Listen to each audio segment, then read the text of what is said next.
I always get asked how long it takes for a YouTube channel to get monetized, or how long it'll take for the algorithm to finally notice you and push your videos out to thousands of people. Now, while it's impossible to answer this question the same way for everyone because it really depends on so many different factors, I'm going to take you behind the scenes and show you exactly how my channel quote unquote blew up after 9 videos and how I got monetized in just over 3 months. You'll see the strategies I'm sharing today are truly timeless because I've tested them time and time again, so I'm going to show you different examples that you can take inspiration from. First, if your goal is to generate sales for your online business using YouTube, then be sure to grab my free guide, The YouTube Lead System. It walks you through how to turn your YouTube views into clients, so that'll be linked for you down below. I started my other channel back in October of 2020 while I was working as a full-time engineer, and my goal at the time was to build multiple income streams from YouTube. I wanted to generate money from AdSense, affiliate marketing,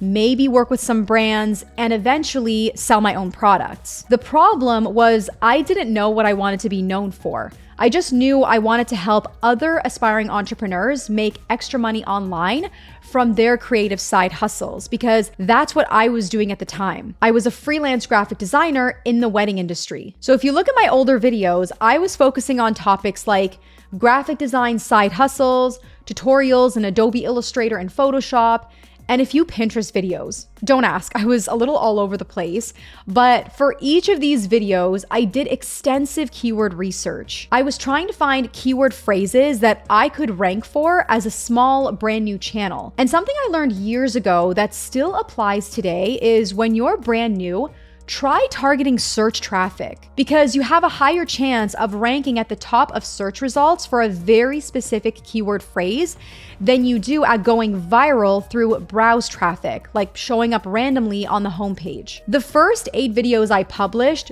barely got any views at the time. Like it was mainly my family, friends, and a few followers I had on Instagram supporting my channel. Thank you so much to the OGs if you're watching this. But something completely shifted when I published my 9th video titled Etsy Digital Downloads That Will Actually Sell. And you can see through my analytics within the first month, it didn't pick up right away. It took almost a month for it to get boosted in the algorithm and shown to a wider audience, which is very common. So when you publish a video and it's not getting any traction right away, don't panic because sometimes it can just take time before it gets pushed to more of the right people. I remember checking in shortly after that and seeing this video reached 10,000 views.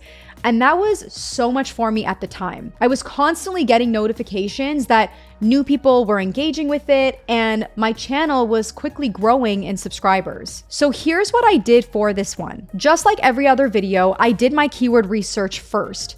But when I researched the keyword phrase Etsy Digital Downloads, I noticed that not only was there a high search volume for this phrase, but there weren't many videos covering this topic. Obviously, there's a bunch of videos covering this now, but at the time, it was slim pickings. And so I uncovered a gap. On top of that, I mixed this topic idea with a video style that was performing really well in a slightly different topic. A few creators were sharing how to use a specific research tool to uncover profitable Etsy print-on-demand products.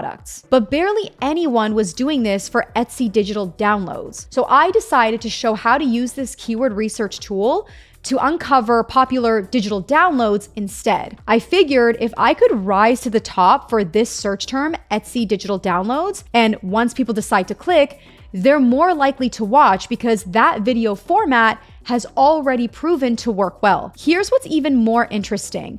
There are really 3 main traffic sources when it comes to YouTube: search, browse, and suggested. If you can get discovered as a new YouTuber through search traffic and get so many clicks from your target audience, your video is more likely to get pushed to suggested and browse, and you can start showing up on the homepage. That's exactly what happened here. In the first 2 weeks of this video being live, viewers found it primarily through search traffic. Then, when I extend the timeline to a month later, the primary traffic sources shifted to browse and suggested, which is what made it take off. Shortly after that, my channel got monetized. I literally credit it all to this one video that blew up because it gathered the most views and subscribers on my channel at the time. When I saw that my channel was starting to get discovered for the search term Etsy digital downloads, I realized that's how YouTube was categorizing my channel. So I decided to ride that wave and create more Etsy digital product videos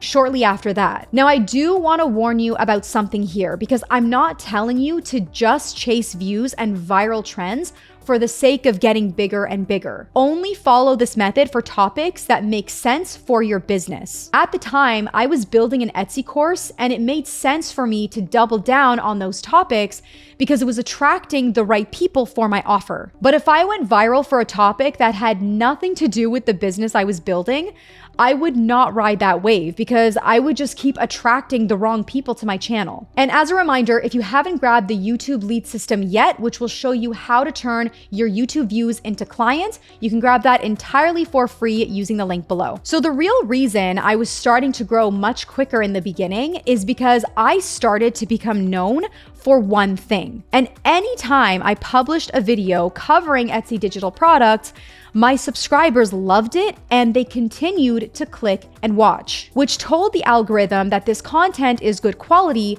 and it should get pushed out to more viewers just like my subscribers. The more clear YouTube is on what your videos are about and who they're for, the easier it will be to get discovered. But when your topics are more scattered and it's not clear who you're trying to reach, YouTube gets confused and will either push it to the wrong people or not recommend it at all. So through this niching down, I was able to find more topics that had an even wider gap.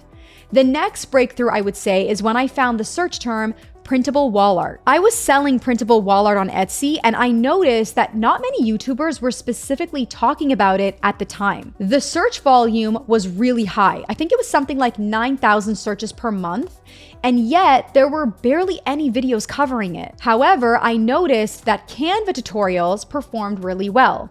So just like the first example, I combined a highly searched, less competitive topic with a video style that was already performing well on other channels. I created a full tutorial on how to create printable wall art in Canva to sell on Etsy.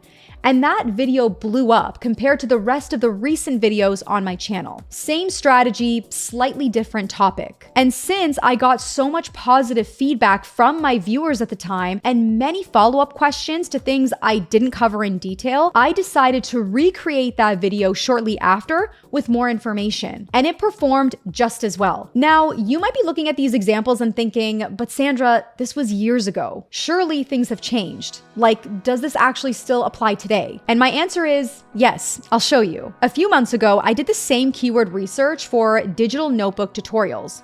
And once again, I found a big gap. There's obviously many more videos available for that term now, but at the time, I only saw 2 videos that ranked at the top and both had way more views than the subscriber counts. That's a huge indication that there's opportunity here. Like when hundreds of thousands of people are watching a specific video on a channel that has only a few thousand subscribers, for example. It's a great topic for you to cover if it's highly relevant to your viewer as well. So I made a simple digital notebook tutorial shortly after that. And that's the thing with finding a gap. You don't want to wait too long to create it because search terms and interests change over time.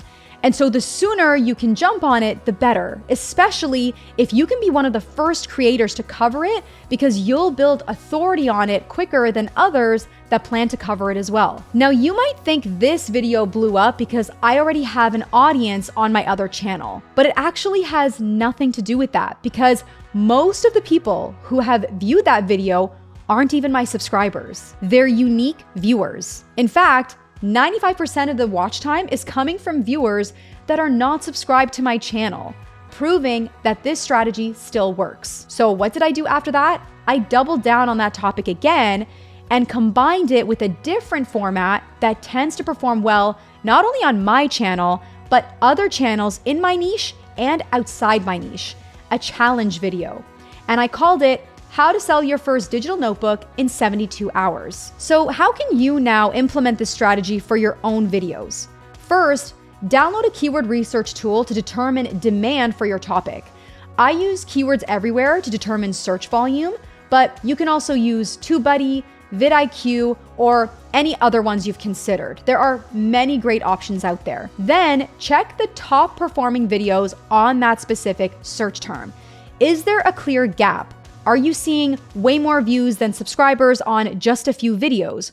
Or maybe you're seeing no videos at all, yet the search volume is high. Then come up with a video format that you know performs well in your niche. My first example was a simple screen recording, taking my viewers through a keyword research tool to help them find profitable Etsy digital products. And finally, if you find a gap, try to make the video as soon as possible so you can build authority on that topic quicker. Give this video a like if it was helpful, and you can head over to this video next where I share what your first YouTube videos should even be about. So I'll see you there.